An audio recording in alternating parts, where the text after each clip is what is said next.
আমরা যেহেতু শহীদ জিয়ার দল, আমরা কোন অবস্থাতেই কথায় নয় কাজে বিশ্বাস করি।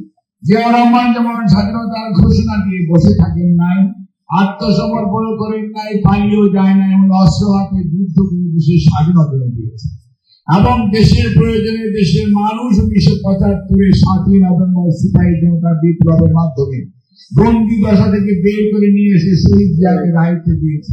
দায়িত্ব পাওয়ার পর শহীদ জিয়াউর রহমান দেশ পুনর্গঠনের উদ্যোগ গ্রহণ করেন।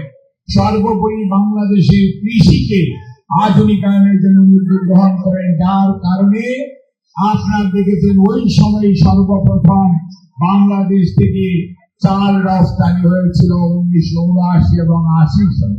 অর্থাৎ কৃষির যে আধুনিকায়ন, সেইটির জন্য যার অবদান, তার নাম শহীদ জিয়াউর রহমান। আজকে যে বিদ্যুৎ দেখছেন আপনারা, এই বিদ্যুৎ যেটা আপনারা বলেন পল্লী বিদ্যুৎ, সেইটি সেই বাংলাদেশে প্রচলন করেছেন শহীদ রাষ্ট্রপতি জিয়াউর রহমান।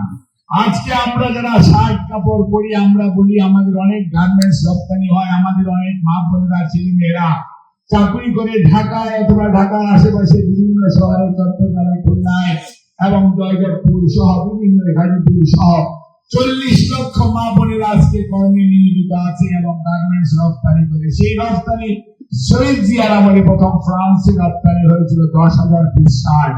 সেটি দিয়ে শুরু গার্মেন্টস, অর্থাৎ বাংলাদেশের অর্থনীতির মূল চালিকা শক্তি আজকে যে গার্মেন্টস, সেই গার্মেন্টসে এই বাংলাদেশে চালু করার জন্য তিনি দায়িত্ব নিয়েছেন তিনি শহীদ প্রেসিডেন্ট জিয়াউর রহমান। তারপরে আজকে আমাদের অনেক ছেলে মেয়েরা আজকে বিদেশে চাকরি করছে। এই বাংলাদেশের 1 কোটি মানুষ বিদেশে আজকে কর্ম করে খাচ্ছে এবং যারা টাকা পাঠাচ্ছে সেটা দিয়ে আমরা আমাদের সংসার জীবন জীবিকা নির্বাহ করছি এবং বাংলাদেশের অর্থনীতিতে রক্ত সঞ্চালিত হচ্ছে।